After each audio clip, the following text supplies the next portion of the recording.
Thailand is a country that relies on tourism, and tourism is probably the main employer in the country. Phuket is a tourist island whose economy is solely based on tourism.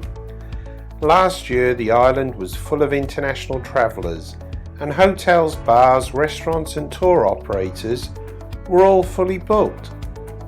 Phuket had become one of the most popular tropical island destinations in the world. Now, 9 months into a global coronavirus-19 pandemic, things are very different. Phuket catered for everyone from people looking for 5-star accommodation right through to backpackers in dorm rooms. Phuket was Thailand's top tourist destination and has experienced the worst hardship in the country as a result of travel restrictions, with international airports shut down for almost 6 months. The COVID-19 virus has ruined the tourism industry in Phuket. With borders in most countries still closed and international flights at a standstill, and with the rules to get into Thailand very strict, tourists who would still love to travel to the country cannot. Over the last 6 months, an increasing number of shops, hotels, restaurants and bars on the island have closed, perhaps never to reopen. Patong Beach, the most famous of Phuket's beaches, is now empty, with no tourists to be seen.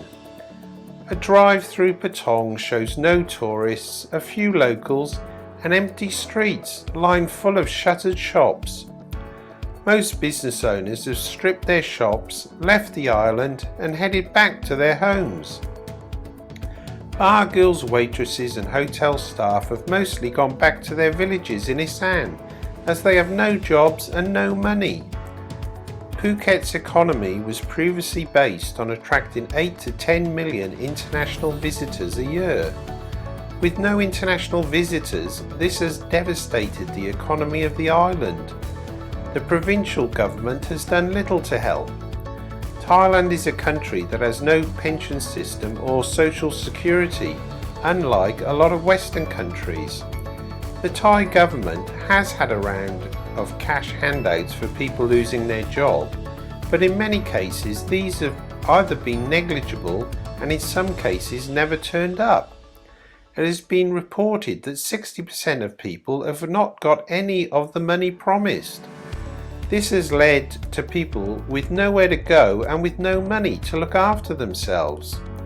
Local business owners and some expats have been feeding people out of their own pockets, but now the money has run out. Most of Phuket's 2,000 hotels and guest houses have now closed. The hotels cannot survive on domestic tourism alone. Phuket is just too far away from the country's population centres to get any passing or weekend traffic. Thai people will not travel to Phuket as in the past they have been forced to pay inflated prices for food, accommodation, taxi and tuk-tuk fares. The situation is not likely to improve anytime soon. The special tourist visa is not a sustainable model for Thailand's tourism industry beyond the immediate short term, and it will do little to get businesses, shops and hotels open again. The government said it was letting 200 Chinese fly into Phuket under strict COVID-19 restrictions this month, under the new special tourist visa the Thai government has created.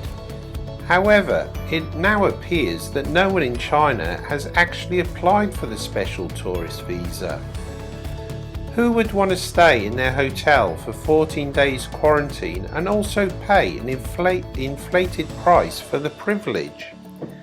Even if the Chinese did eventually go out, when they are allowed out of quarantine, all they will find is empty shops, bars, restaurants and tourist attractions. What sort of positive report will these Chinese tourists give to family and friends and the media once they return to China? And just to make things worse, there has been a lot of rain in Phuket in the last month, meaning expats are not going to the bars and restaurants as much. Members of the Cabinet are scheduled to visit Phuket on November 2nd and 3rd, according to the government deputy spokesperson. Hopefully, after seeing the situation for themselves, the government will realise they need to do something to save the jewel in the Thailand tourism crown. It is a very sad situation and no one knows if the island will ever fully recover. Thanks for watching. Please like the video, leave a comment and subscribe to help the channel grow.